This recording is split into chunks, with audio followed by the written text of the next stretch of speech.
En izmed naših novih segmentov je tudi Beyond Leadership Fuck-ups, kjer z izjemnimi gosti odkrivamo v bistvu fuck-upe, ki so jih oni naredili v svoji karieri.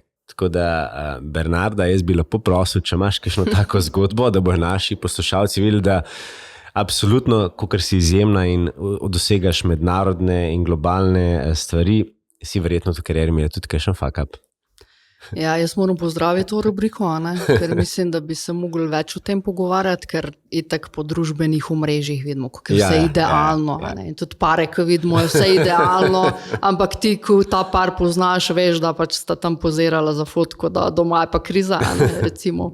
In tudi v poslu se mi zdi, da bi se mogli več pogovarjati, ker v tujini, recimo v Ameriki rečeš, 5krat sem ga ustral, pa propadel, ta 6. podjetje imam, upam, da bo, pa reče, wow, pa ti si res Jack, ne. Tukaj pa reče, kak loser si, ne. Tako da o tem bi se mogli več pogovarjati, definitivno.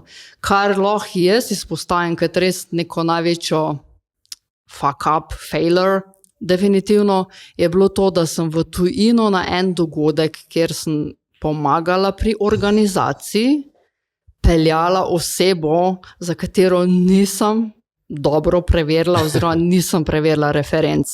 Ne? In ta oseba se je delala, wow, kako je in sploh, ki je vse predavala, oziroma predaval, kakšne vse titule ima, ne?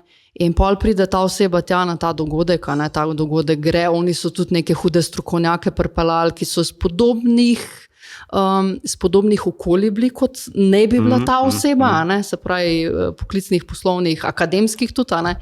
In pol malo razpravo in jaz ugotovim, shit, on pojma nima, ne, mislim, halo. In mene je tam, mislim, katastrofa. In pol, ko sem šla to preverjati, sem ugotovila, kak fuck up je bil to. In jaz sem se seveda mogla opravičevati potem njim tam. So razumeli, ker mene toliko časa poznajo, pač da, ni bilo zdaj...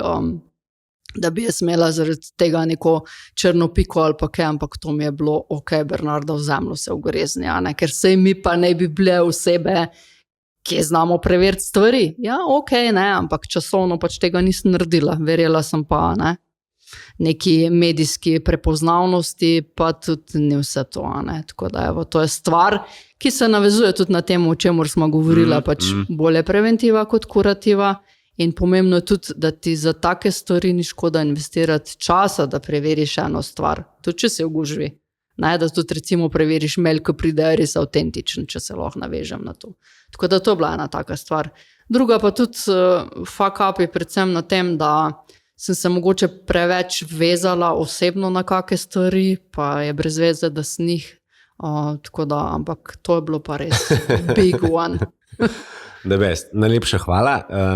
Se pravi, nauk tega je zmeri boljš preventiva kot kurativa, vzame si čas in pogled reference in tako naprej. Obvezno.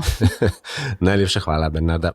Hvala. Spremljate nas lahko na vseh 13 kanalih, kot so Spotify, Apple, Google, Castbox in pa tudi YouTube, LinkedIn, Instagram in pa Facebook, kjer imamo že ogromno skupnost, kjer nas je preko 2000. No, pa tudi novo spletno stran beyondleadership.si. Se že veselimo vaših novih poslušanj in pa dogodivščin.